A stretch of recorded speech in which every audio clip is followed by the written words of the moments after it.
it's a major deal that, if it comes to fruition, could change the Middle East as we know it. The US-Saudi agreement, which as part of that would include a normalization deal between Jerusalem and Riyadh and possible concessions for the Palestinians. I24 News on Tuesday was the first to publish that the US Secretary of State Anthony Blinken will visit Saudi Arabia and Morocco during the third week of October following his trip to Israel to advance such discussions.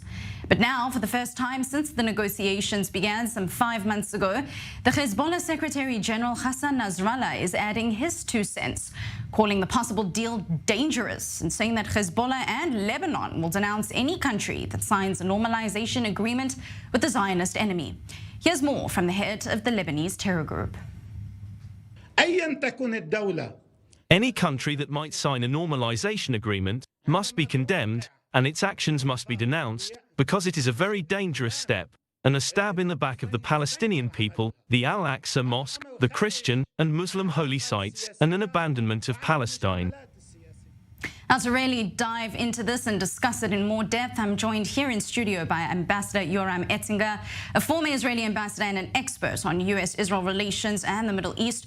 And with us from Jerusalem is Melamed, the founder and CEO of Inside the Middle East Intelligence Perspectives and a Middle East expert as well. Gentlemen, thank you both very much for joining me this afternoon. Lots to tackle, but Avi, I'd like to start with you. The I24 News report that Blinken will be visiting Saudi Arabia as well as Morocco. Why is this the case? Morocco is not necessarily a key player in these accords. We know that he's coming to visit the region to speak to Israelis and Palestinians as well. Why Morocco?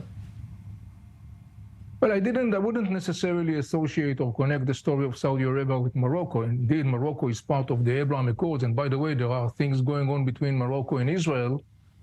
Some of them are more positive, some of them are more controversial in a way. But I wouldn't necessarily associate or connect the two issues of Saudi Arabia and Morocco in the context of the Israeli-Saudi normalization. And Yoram, your take? Well, Morocco is a key player in the context of the Abraham Accord. Morocco is a key player in the war on Islamic terrorism, and Morocco is a key player in trying to curb the Iranians' surge into North Africa, which is a clear and real danger to Europe, the rest of Africa, and therefore also to the USA. Speaking of dangers and concerns, we just heard the Hezbollah chief Hassan Nasrallah saying that he considers a potential deal to be dangerous. Why would Hezbollah be concerned about Saudi Arabia and Israel making peace more so than the countries that Israel has already signed with the Abraham Accords? Well, Hezbollah echoes the voice of its master, which is the Ayatollah's regime in Iran. And here, I think, lies the major problem, because at this stage, the #1 hurdle on the road towards Saudi-Israeli accord, normalization or peace, is the U.S. State Department. The U.S. State Department insistence on the diplomatic option on Iran has pushed the Saudis closer to China and therefore pushed the Saudis closer to a nuclear option. Without a U.S. diplomatic option, with the U.S. adapting the regime change option or the military option against Iran, the Saudis would not be that concerned about the nuclear option. In addition, the U.S. State Department has been a major obstacle traditionally due to its own worldview, which looks upon the Palestinian issue as if it is a central element in the Arab context, in the Middle East context, in the Israeli-Arab context, all of which has absolutely nothing to do with reality. Avi, do you tend to agree? Is the U.S. State Department the biggest obstacle here in a deal that would involve both Saudi Arabia, the United States, Israel, and possibly the Palestinians? I wouldn't necessarily describe it as an obstacle. Look, we got today 3 players to this game. You got the United States of America, Biden administration, you got Israel, Netanyahu government, and you got Saudi Arabia, particularly Mohammed bin Salman. Each one of them has its own calculation and interest in this very complicated game. So for the time being, when I look at the whole picture, I would say that bin Salman, in comparison to Biden and Netanyahu, has a largest breath capacities and a bigger maneuvering capacities. Because as I've been saying all along the way for a long period of time, Saudi Arabia is not going to drop this card of normalization. By the way, the Saudis don't like the word normalization. They call it integration in the context of relationship with Israel. They're not going to waste that card for nothing. They do have a very clear expectations from the Biden administration, and they were very clear about it. Now, the Biden administration, we all know, is trying to achieve that achievement, particularly as the Biden administration is heading an election campaign next year.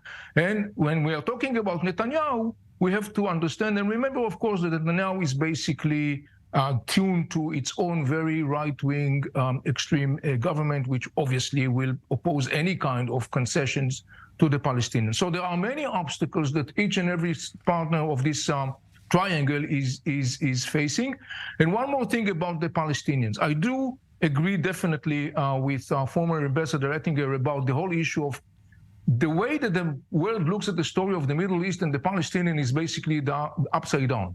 It's the Middle East that shapes the trajectory of the Israeli-Palestinian conflict. That being said, we have to take into consideration that up until now, leaving aside Iran and the Hezbollah, who is clearly and very expectedly are opposing this whole process, Hamas was the one within the Palestinian that already made some sort of like a hinted statement, basically expressing its resentment for vis-a-vis such a possible arrangement. One of the key questions that we have to ask ourselves, and it's an open question, is what going to be the ramifications and implications within the Palestinian arena, both in the context of the Palestinian Authority as well as in the context of Hamas? This is a key question that we have to follow very closely. Absolutely, and more key questions because there's so many moving parts here. But gentlemen, stay with us because I do want your analysis on a separate angle here. Yesterday, being Monday, marked the second ever official visit by an Israeli minister to Saudi Arabia. Communications Minister Shlomo Karhi landed in Riyadh to lead an Israeli delegation invited to attend a conference. Karhi, who was accompanied by Knesset Economic Committee Chairman David Bitan, made the trip less than a week after his Likud colleague Chaim Katz became the first Israeli minister to officially visit the kingdom. Now, their visits come as Israel and Saudi Arabia, as we've been talking about, edge closer to a possible agreement to normalize or to integrate relations. Time for joy. We have now landed in Riyadh, the capital of Saudi Arabia, an official delegation authorized by Prime Minister Netanyahu to call for peace. We are here on Sukkot for an international conference. We will meet with representatives from around the world and promote peace between the State of Israel and Saudi Arabia. Everything starts with small steps. The State of Israel and global peace in the Middle East. And still with me here in studio is Ambassador Yoram Ettinger, and with us from Jerusalem, Avi Melamed, two esteemed Middle East experts. Ambassador, I'd like to start with you. The analysis that you have on the official Israeli visits to Saudi Arabia recently, are they actual positive steps? We heard Avi bringing up, obviously, the political and the diplomatic angle to this and what each side gets out of it. But is it just for show? We're talking about the communications, the tourism manager. What other sectors could be impacted here?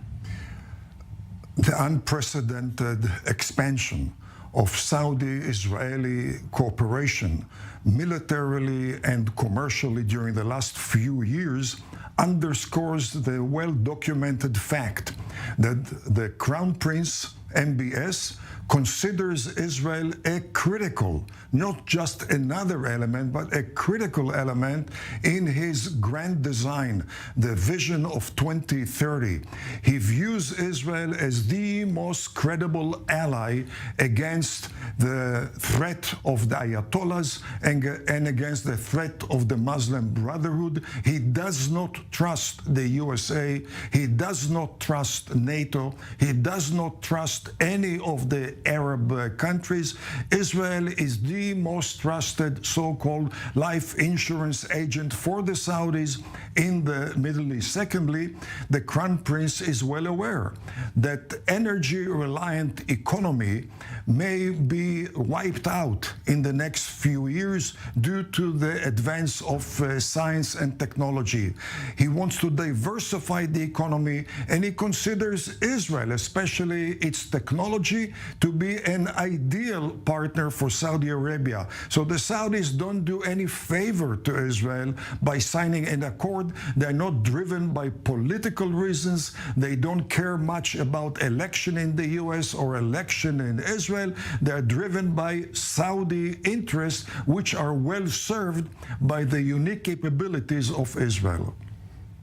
Absolutely. And Avi, I'd like to get your point of view just quickly in the last few minutes that we have left. Both of these ministers came from Netanyahu's more moderately Likud party. Was that intentional, do you think? Or is it perhaps trying to take away from the point that his more hardline ministers of the religious Zionism and Jewish power parties should not at this stage be engaging with Saudi Arabia?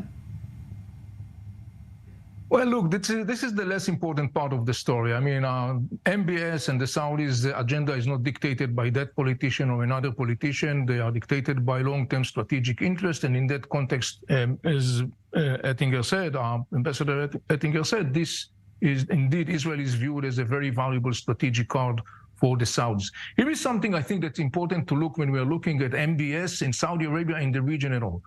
One of the most interesting things about MBS' recent interview to Fox News was the statement that he did not make, and he did not mention the two-state solution. There is a reason for it. It's actually a double message from MBS to the world and to the region. One message is to the American administration and Netanyahu, basically saying, look, I give you a space of maneuvering. I'm not going to lie on the fence over the story of the two-state solution. And the other thing which it's not less important, MBS is positioning himself to be the upcoming biggest leader of the Arab world. He is now positioning himself to be as a source of inspiration for the young generation. He's leading this reform, this dramatic reform in Saudi Arabia. He's leading this whole vision of 2030. He's doing a big reform, a big changes. And this is part of this move. In other words, when Mohammed bin Salman, in interview to Fox News, did not deliberately, and this is not by chance, did not mention the two-state solution, he basically signaled to the Middle East the following message. I, Mohammed bin Salman, I'm not subdued to the regular mantras and concepts. I, Mohammed bin Salman, I'm the one who is going to guide and dictate and shape the trajectory down the road. I'd like to ask you, gentlemen, in the last minute that we have left, just a yes or no question, because it seems to be a major sticking point here. The main deal is between the United States and Saudi Arabia. Ambassador, if something goes south with the Palestinians and with Israel, will that deal fall apart? The Palestinian issue has never been a top priority for Saudi Arabia, certainly not for MBS, and therefore the Palestinian issue will have no bearing on Saudi-Israel relations, and I would say probably even irrespective of the very erroneous State Department policy on the issue. So, Avi, yes or no? We'll have to be much more cautious about it. If we are going to have, and that's a possible scenario, if we're going to have some sort of eruption within the Palestinian territories, both in Gaza Strip and in the West Bank, partly as an outcome of a situation where the Palestinians will come to the conclusion that Saudi Arabia is abandoning them, we have to be more cautious about thinking about the ramifications of that. We have to look at it very closely and very carefully. Cautious optimism. Gentlemen, thank you both very much for your time and your analysis on Zoom In.